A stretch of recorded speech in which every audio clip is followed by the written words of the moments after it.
Hi,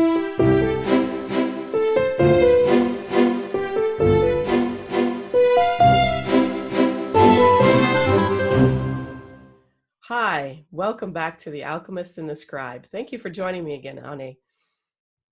You're welcome, Renee.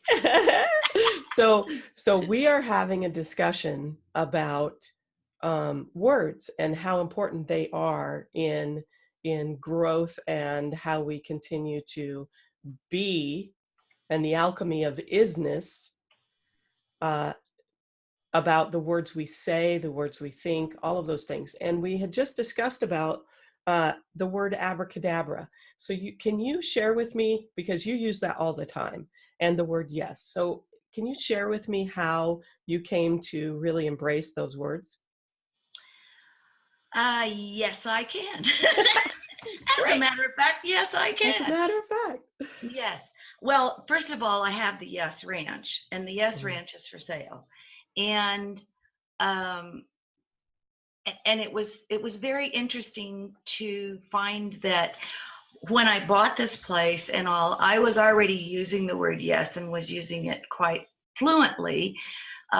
Even on a dating site, my daughter wrote my profile and said that my most important word in my whole language was yes. Well, you and I've discussed about everything we do in our world is we say yes to everything, whether it's yes to the negative or yes to the positive. Well, unconsciously we think we're saying no, right, when in fact, and that is the thing that we're brought in with, right, in the development of our brain. For instance, we're born in a mind consciousness that is attached to where we came from, our spirit.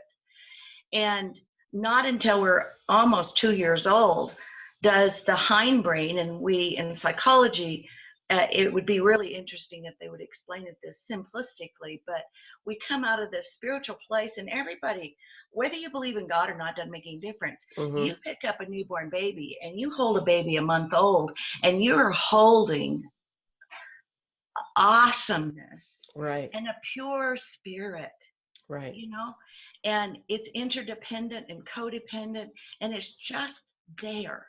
Talk about isness. A baby is. Right. Now, if this baby has a tremendous amount of problems, then you begin at the family, and everyone holding that baby begins to work towards not losing. Right. Which is the basis of all fears. It is fear itself, and the base of fear is loss.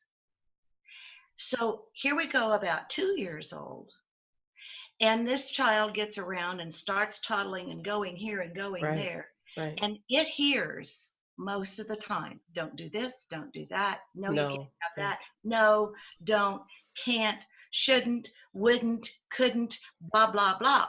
So here we stack on top of that fear of loss of that parenting.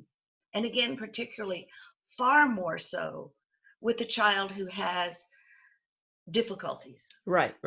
Who may have some either genetic or some sort of physical difficulties or learning difficulties. Right.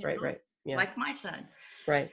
And so it's been my privilege to even teach. I had a class here at the ranch one time, and I had 3 counselors. One was a principal of a school. They were all school counselors in this work. And I had 2 chiropractors here and several other people. And I was astounded because I said, if your child comes in the back door with muddy feet on and you've just cleaned the floor, it's all polished and clean and beautiful. Right. How do you get that child to not come across that floor with his muddy boots on, Yeah. What are you going to say? And these without saying no. Yeah. Or don't walk across the floor. I just cleaned it, Right. And I had this whole classroom full of people here who could not create a way in their mind, because we're so ingrained in the not and the don't, a way to get that child to stop. Well, one of the things my son taught me is he, in his disability, had no ability to sequence. Mm. So if I ask him to come to dinner, you realize a 4-year-old, a 3-year-old, a 4-year-old, a 5-year-old, Mm-hmm. you have asked them to stop what they're doing, move from one room to the other, wash their hands, and come to the table and sit down. Right. It's a sequence of events. Well, Yes. yes. So if the child cannot do that, that's not in their brain ability, Mm-hmm. then you must break every bit of that down and say everything in exactly the way you want it to happen to get and attain the outcome that you desire. I see. So so that really actually helped you to understand how we are saying to ourselves, to our children, to, how we are learned um, to go the negative is because it's a sequence of events, and you break it down into each positive action. Well, right. And connect it to alchemistry and Right. connect it to NI, Right. then that's the counseling that we do to find out what's hidden in that command, in Right. that child's thoughts, what's Right. hidden in that command. I had a gentleman at my table yesterday, and his father would talk about him. He would say something about him that he did wrong in front of other people. Well, it would embarrass him terrifically. Right. Yeah. And he would run off and hide in Mm-hmm. his double Scorpio middle, like yours. Don't know what that is. Stop. And he would go off and hide. And not until yesterday, which he's coming up on his 57th birthday Yeah. as a Virgo, Yeah. did he understand I said, did you think you're now, as the man that you are, can you see that what your father was actually saying? Was he wronging you really?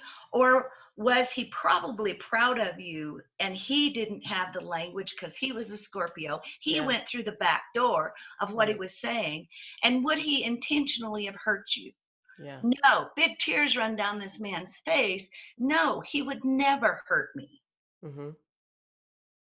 Yeah. And wow, the healing that went on right there, because he changed the thoughts that had locked in to a young man who was Mhm. driving a tractor and plowing at 6 and 7 years old. Yeah. I mean, Yeah. couldn't even read the pedals for goodness sake, you know? Yeah. Yeah. How do you do that? Yeah. So I How do said, you? Yeah. stand on them. Yeah. You've got to And get if off to one something side and broke, stand on it. Yeah. yeah, it was something broke. His father was a blacksmith, so Mm-hmm. he could bring the tractor in and he'd fix it. Sure. So I think the man was probably really proud of him. Yeah. So now back to my classroom full of people, none of them could come up with, what do you say to this child Right. about coming across the floor with muddy boots? Yeah. So, So what do you say? I'm dying to know. well, child's come in the door. I'm not dying to know, by the way. That's another word thing that we don't want to, Yeah, that we want to change. because I am not dying. I mean, We want to change. See, I'm excited to it know. takes it takes consciousness to be Yes. aware Yes, it of does. how we are literally taking life force out of ourselves Yes. all the time. Right. So the statement is, stop, take your boots off, Ah. and give me a really big hug. Oh my gosh. And that's even more simple than don't do that. Yeah. Yeah. Correct. What if you said to that child, Yeah. wow, how does that feel to you as an adult? Right. Right. You know? It feels wonderful. I mean, I get to go, yeah, hug my parent Yeah, because and run across the floor in my stocking feet. And it doesn't even occur to me that I have muddy feet on. It just occurs to me that I get to go have a hug. exactly. And But the I've done, process is stopping, taking the boots well, off and going. this is the total idea of positive reward. Yes. When you give the brain, and I don't care if you're a horse, I Mm-hmm. don't care if it's a dog, I don't Mm-hmm. care what animal it is, and I don't care how much brain damage that animal has Right. or that human has. Right. Positive reward makes it happen. Yes. Okay? So abracadabra is In the ancient Aramaic, a word that we use it in magic, but it is magic. Mm-hmm. Okay? Because the true meaning of abracadabra is what I speak is what I create. What I speak is what I create. Yes. Now, we can go into brain science here, Mm-hmm. and that science says the science of thermography and also on EEG, and Mm-hmm. even now we can see it in MRIs. Right. We can tell where a statement is made. We can tell where that information is, it hides, Mm-hmm. like the definition of the back door and Right. muddy Right. boots. Right. Okay. Right. Yeah. All right. So we know where those things reside. Mm-hmm. And we also know that we can think a thought that's casual, that does not have any, if it's just casual, just a casual thought, that we can fire up the part of the brain that is storing that information in probably a heat index of say 15%. Okay. All right. But if that thought has had, like my gentleman yesterday, has Mm-hmm. had the embarrassment behind it, he's still wearing that embarrassment. Even from a child or young man, he's Mm-hmm. still wearing that embarrassment and gets embarrassed anytime that Mm-hmm. somebody, he feels like he's wronged, and he goes and hides. Right. It didn't work too good in marriages. You begin to not be present. Right. You're Right. missing an action. So here we fire it off when there's energy of hiding or fear. The Mm-hmm. fear gets higher. The higher the fear, the hotter the brain will fire. So we'll go up Right. to 35 to 40%. Wow. So we know also in that science that if we speak it, so if I speak casually, my brain's going off at 50 to 60%. I'm just casually Right. having this conversation right now. And I'm kind of going along and playing with my friend Renee. Right? Yes, we are But playing. if I put some excitement behind it, which being able to share this and people hear it is Right. extremely exciting to me. Yes. Now my brain is firing at 90%. Yeah. Okay. And we also know that it's firing in the pleasure center. So so each of those are actually in two different spaces. Is that right? Yes, fear versus pleasure is in two different spaces. Mm-hmm. And fear and anger is to cover up our fear.